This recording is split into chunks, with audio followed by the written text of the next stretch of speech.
Number 7, cross-sponsoring. Next, let's discuss cross-sponsoring. Cross-sponsoring is defined as the enrollment of an individual or entity that already has a current customer or representative agreement with World Ventures. Or it's someone that's had an active agreement on file within the preceding 6 months within a different line of sponsorship. This is easy. You simply cannot try to convince someone that's already an active rep or customer to join your specific team under another name or entity while they're still active and a part of someone else's business. This includes convincing them to work the business through their wife, sibling, or business partner. You need to work with the one who enrolled you in the business. It's the only fair way to do it.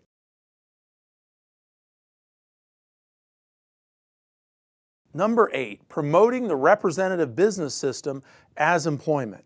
It's very misleading for our reps to run any type of advertising that states or implies to potential recruit that we have salaried type positions available. This is referred to as a bait and switch in the industry. You cannot advertise that we are an international marketing firm expanding locally, seeking managers, trainers, salespeople, and seminar leaders without disclosing that what we offer is a business opportunity that contains upfront costs to join. This is one of the fastest ways to bring complaints from regulatory agencies. This leads me to my next point.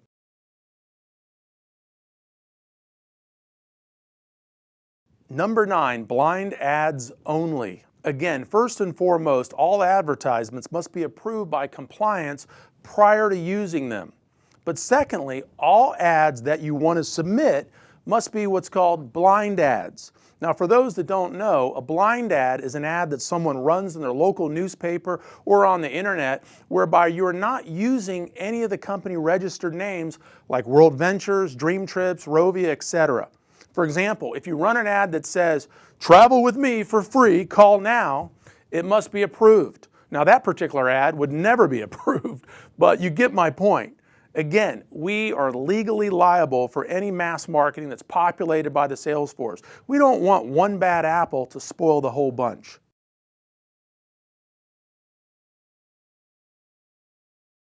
Number 10, don't talk to travel suppliers without prior approval. This is a big one. We cannot stress this enough. Please do not talk to travel suppliers or vendors without first consulting and getting permission from the compliance department.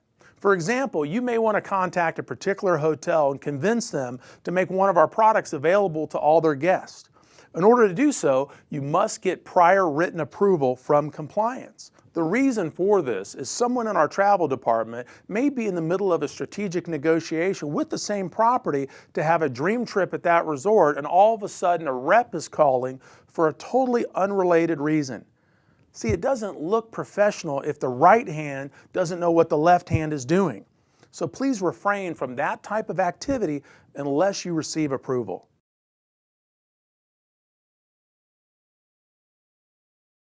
Number 11, tax write-off claims. Giving out home-based business tax advice to a prospect is against policy unless you hold the necessary professional licenses required to do so.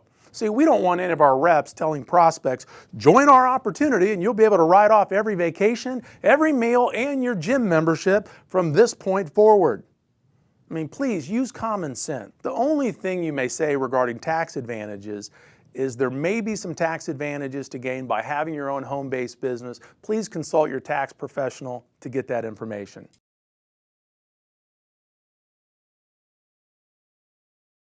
Number 12 is third-party use of payment information. As a representative in this business, you may end up with access to someone else's credit card number or bank information.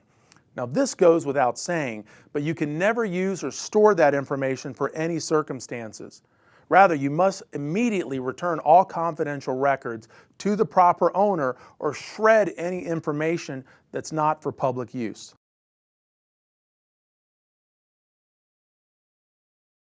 Number 13, cross-promotion of products or services. The next policy is in regard to marketing and promoting other products and services. It states World Ventures reps are not restricted from selling the products and services of other companies. However, direct or indirect promotion of those products and services to other World Ventures reps or customers is limited to only those personally sponsored by the representative. So you can work for as many companies as you want. You can be in as many businesses as you want. But don't promote or try to sell some other product or service to another World Ventures rep that you did not personally enroll into World Ventures. It's a simple rule. If I was a rep in the field, the rule states that I'm not allowed to target all the people that you brought into your World Ventures business to buy my non-World Ventures products or services. One of the many reasons this rule is in place is this. Let's say you work for 2 years building up a nice income with World Ventures. Over that time, you may have sponsored 100 people personally and have 25 that are diligently selling product and building you a large team. And then all of a sudden, Dan comes along, and I may even be your upline, and I start calling your best 25 people that you worked hard to get, and I try to sell them a real estate investment in, let's say, Florida. Would you be happy if I did that? Probably not. What would my actions say to your reps about the validity of the World Ventures business opportunity? Wouldn't be good. See, there are actually multiple reasons this one rule is in place. Here's a fact. Every major long-term company in our industry has this rule in place, and we do too. One last thing I'll mention about the rule is that we're not running a dictatorship, and we also have to use common sense. For example, if you own a business that predates World Ventures and you so happen to advertise that business on the radio, and let's say someone that's a World Ventures rep walks in your door as a result of your ad, well, that situation wouldn't fall under this rule. This rule covers specifically targeting World Ventures reps and customers that you met as a direct result of our company. You may have got their card at a meeting. They could be on your sales team report. If they were not someone that you personally enrolled in our business, you cannot target them for other businesses and products. On a similar note, we've had a variety of reps as of late sell leads to their team members or even the Dream Trip membership where they collect the money personally and then they keep the money. The new rep ends up calling up the corporate office asking for a refund on money we never received in the first place. Please don't do that. Don't try to sell products through your own personal cash register. Use our systems, that's what they're there for. At the end of the day, it comes down to this. We're focused on protecting your team. Now, a few more and we'll wrap up.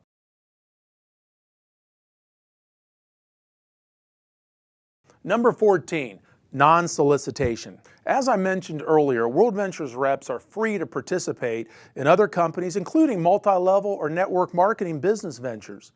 However, as long as someone is a World Ventures rep, and for a period of 1 year following the end of their involvement, reps may not recruit other World Ventures reps for any other network marketing business other than those they personally recruited into World Ventures. This rule is similar to the rule that I just mentioned, and for mostly all the same reasons. See, we cannot allow someone to start selling one or multiple business opportunities to anyone in our company except their own personally sponsored reps. You can be in as many different businesses as you like, but don't sell them to World Ventures reps unless they are your personally sponsored reps. Again, if we allowed this activity, it would create mass chaos and turn our business into a free-for-all.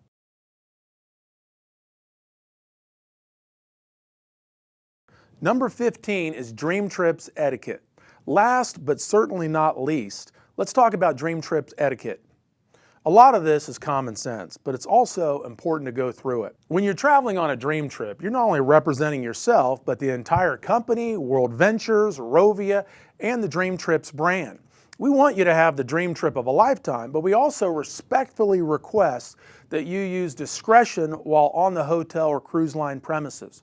Please remember that your behavior reflects on yourself and the company. We know sometimes you want to get a little rowdy and make a "you should be here" video for your friends back home that haven't joined yet, but please be mindful of the other guests. Having hundreds of people screaming "you should be here" unexpectedly in the pool is going to be disturbing to the other resort guests trying to relax.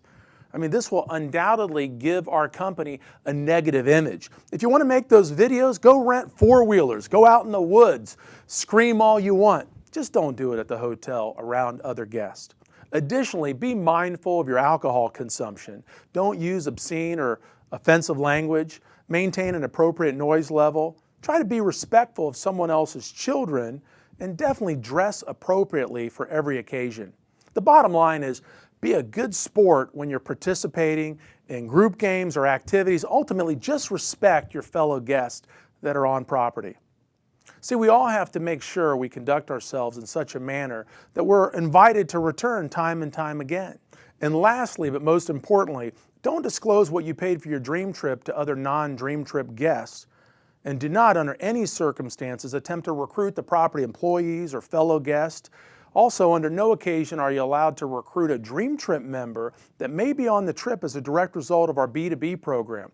This could cause a fellow World Ventures rep to lose a large block of business if that employee were to go back to their boss and tell them that they're quitting their job because you recruited them into our company.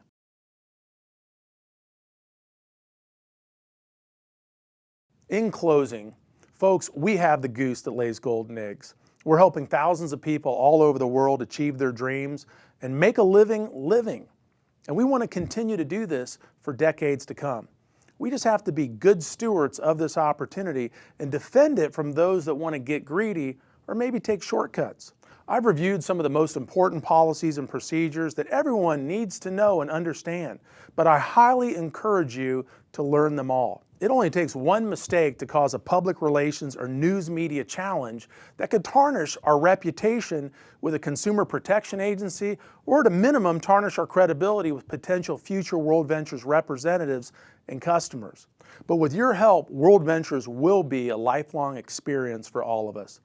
Thanks for doing the right thing. You're a part of the World Ventures family now. We need you to help us protect this house. Good day.